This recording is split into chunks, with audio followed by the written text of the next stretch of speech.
All right, now let's talk about the political scene. The opposition has met for the fourth time. They've decided that seat-sharing discussions must begin, and they must begin immediately. It's what we got from the India Bloc. They held their fourth meeting today, but a few leaders have hinted at a 3-week deadline to be able to arrive at a seat-sharing formula. The Bloc has come under criticism for failing to make any concrete progress. This even as reports are emerging that Mamata Banerjee has proposed the name of Mallkikarjun Kharge as the Prime Ministerial face of the India Bloc. Let's put all of this in perspective against the backdrop of more MPs getting suspended. And for that discussion, Tejas Mehta, political commentator and journalist, joining us on this edition of India Tonight. Good evening, Tejas. Tejas Mehta, more MPs now getting suspended. The unprecedented nature of these suspensions is making everyone wonder what the game plan is on the side of the ruling dispensation. What's your sense? Is this about pushing through legislation without debate, or is there more to it than meets the eye? Well, I think everybody knows this is the last full session of the House per se. I mean, then only we'll have, the budget session, but it will not be a full session really. So this is the last full session. And, I don't think anybody is in any reconciliatory mood, even actually after such an unprecedented attack on the parliament itself. I do agree with the opposition here to the extent that this entire incident which took place on the 13th of December did merit a statement from the government. There is absolutely no question or doubt about that. I think where the opposition went a little too far was into putting pressure on the government, trying to corner them, trying to embarrass them. Now on other issues, I'm totally game for any sort of the tactics, but on an issue of national security, where the lives and of all these MPs from all different parties across the country are at stake. I mean, this should have been an absolutely non-political issue in that sense, and it should have there should have been a statement immediately from the government, at least as to what really happened.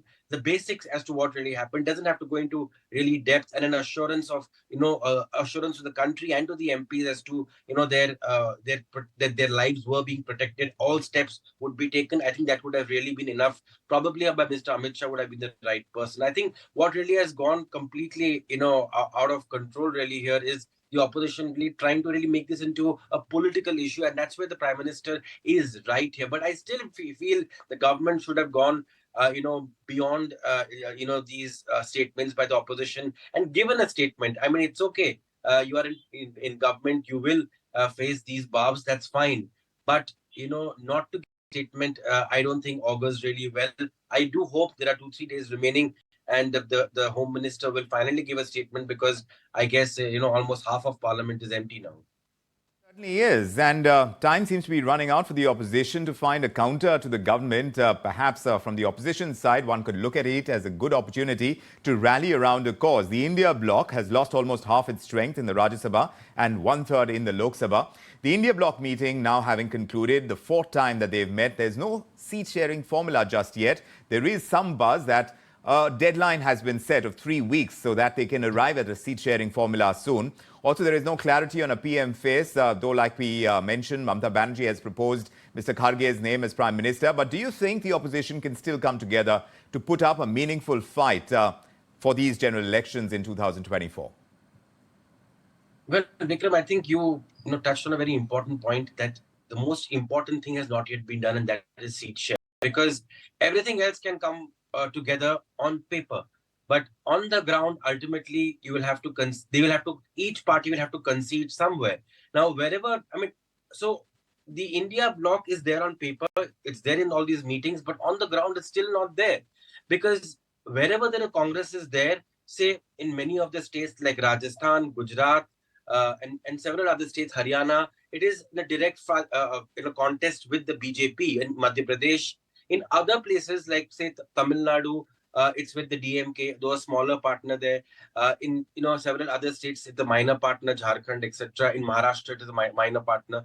So it's already, the India Bloc per se is already there. The key states of concern actually are, for example, you have West Bengal, where Mamata Banerjee is there. How many seats is she willing? I'm told about just 2, where the Congress has a chance. Now, will Congress really be okay with that? Is the CPIM going to be part of the left bloc, going to be part of the India bloc in West Bengal? I don't think so. Kerala, you take another important state, you have the Congress and the left, which is that loggerhead. So again, they're not going to be sharing seats there. If at all they do share seats, how many will the left really give the Congress? So I think this is going to be a very, very, very important issue. And until and unless they resolve seat sharing, I think it's pointless having a prime minister's face. And I think Mr. Kharge did mention also, let's first win the MPs, then we can talk about the prime minister's face. And I think many of them actually are not in tune with what Mamata Banerjee actually has said, though she has done a U-turn. I think just a couple of days ago she said that this is something we'll discuss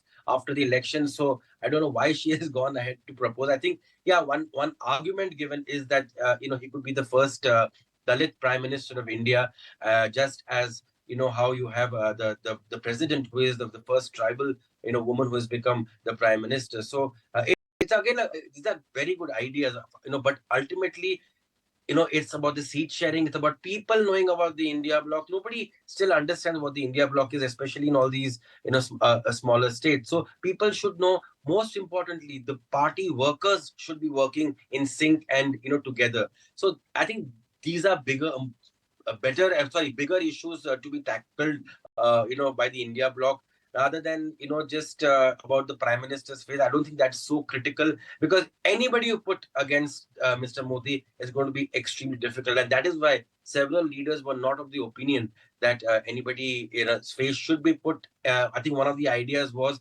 every CM is the face of a PM. So it becomes a much more localized event, and not this presidential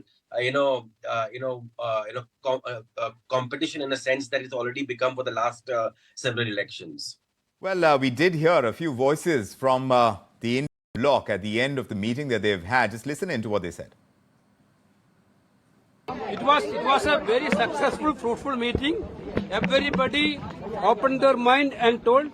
A little bit criticism is also here and there, of course, because we are 20, 25, 26 parties. Main focus was to finalize the seat sharing. तीसरी बात यह है कि जो India गठबंधन का एक मुद्दा है कि सभी लोग मिलकर काम करेंगे, और सीट शेयरिंग का भी हम मिल के पहले जिस स्टेट में हमारे लोग हैं, पहले वो लोग वहाँ पर एक दूसरे से समझौता करेंगे. Well, considering the state that the opposition is at right now, do you think, Tejas Mehta, that the government, the ruling dispensation, finds itself with a plan that is playing out according to what they imagined? Are you talking in reference with the India Bloc meeting? With Absolutely. At the stage where India Bloc is right now, Tejas Mehta, by what the ruling dispensation understands the opposition, the kind of moves, are they preempting it? Are they planning? And is this playing out to a playbook that the government has put in place?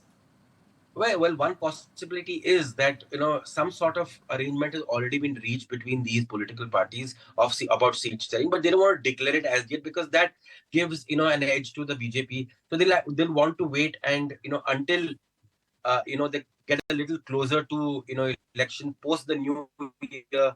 Probably they would declare that yes, these are the seats we are going to be contested, because also you have to have the those who are contesting to get ready also. So, and on the ground, that's the most important thing. There should be that, like we say in Hindi, that mahal should be there basically of the India bloc. That takes time to create. So I think there could be a strategy of the India bloc, but I mean, BJP is way too ahead in the game that they would have considered that, to taken into account that this has been a done deal. They already know what they're going to contest. But I think it's easier said than done, because these what worked for the Congress during the UPA years was it was a very strong party then, and these allies were much smaller, just like how the BJP is enjoying the fruits of power now. Now these the local satraps are power centers and in many places bigger than the Congress, so it becomes extremely difficult for them to yield space to the Congress party, and rightly so, especially Sure. in states where they are strong. So